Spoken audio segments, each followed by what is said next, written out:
Samsung S20 এটা সম্পূর্ণ update issue বা যে কোনো কারণে চার্জে রাখার পরে এটা হোয়াইট হয়ে যায় এবং কল লিস্টে গেলে এটা দুইটা সমস্যা, একটা হোয়াইট হয় আর একটা কল লিস্টে গেলে আপনার ঝিরঝির করে। এই দুটো সমস্যার সমাধানই আমাদের কাছে আছে। আপনারা যদি আছেন কীভাবে কাজ করে দেখেন।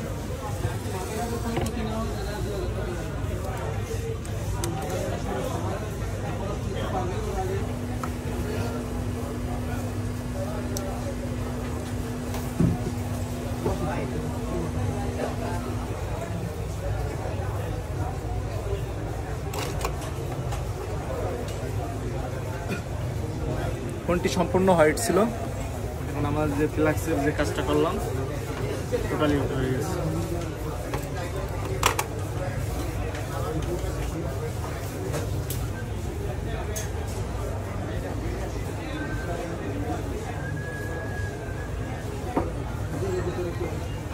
দেখছেন ফোনটি টোটালি হোয়াইট ছিল।